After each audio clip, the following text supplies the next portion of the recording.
we did some great fit ball exercises you can find in the Catholic Fit program, but this one is specific to your lower back. Now, we do another video where we talked about kind of the lower back tweak protocol, 4 exercises I recommend doing and just kind of exploring to loosen up your lower back.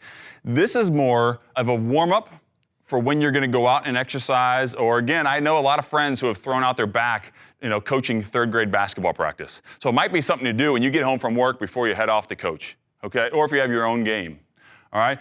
Research has shown that we can wake up the core muscles and lower back muscles to help stabilize and support your spine and lower back with these 3 exercises. This is developed by Stu McGill. He's a researcher and physical therapist up in Canada, okay? So let's start with the first one. The first one is called a bird dog.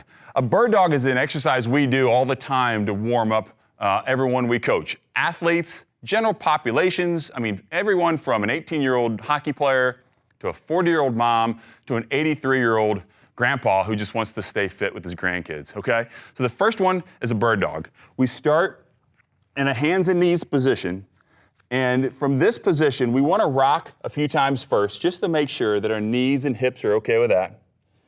And then we want to reach forward with one hand and just see, can I hold that hand up without anything else moving, that I can keep my back straight and flat. Then I can stick a leg out and hold that, okay? And then the other leg. After I know I can do each arm and leg, the complete bird dog is to straighten each leg and the opposite arm. Okay, I'm gonna hold that for about 8 or 10 seconds. I can come down, I can brush the floor lightly, and then come back up strong. So the idea is that I need to stabilize and support my spine, my core, my lower back while I'm using my arms and legs. My left arm works with my right leg. Okay, back down. So that's the bird dog. Number 2 is a side plank.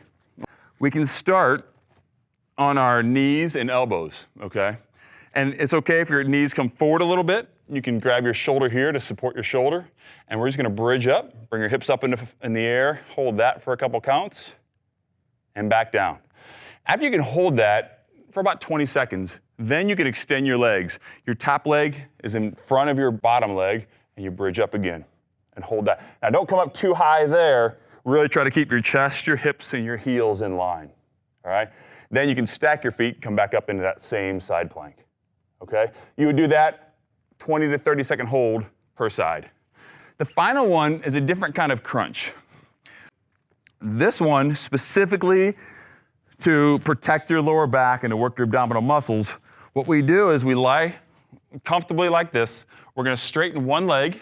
We can do both legs, it doesn't matter. And you can put one or both hands underneath your lower back. And the idea of that is that we don't want your lower back to press into the floor. We want to keep a little bit of height, a little bit of space between your lower back and the floor. So starting in this position, what I'm going to do is you can act like your shoulders and head is on a weight scale. Let's say it reads 20 pounds. What my goal is to keep my hands under my lower back and then pull my shoulders and head up at the same time so there's nothing weighed on a weight scale. It should say 0, and then back down. And I'm gonna work on tightening my abs, rib cage down, so my ribs come down, my abs are tight. I'm gonna come up and hold for about 5 or 6 seconds, and then come down. So you might just start with 1 or 2 of those, but work up to where you can do 5 to 10 seconds for about 5 times, and then down. So those are what we call the McGill Big 3, and they're great for maintaining strength and stability in your lower back. The bird dog, the side bridge, and the McGill curl up. Work on those, practice those. We want to keep your lower back and body healthy so we can continue to do all the Catholic Fit exercises, the Catholic exercises if you have that in you, and overall, stay fit to serve. Thanks, guys.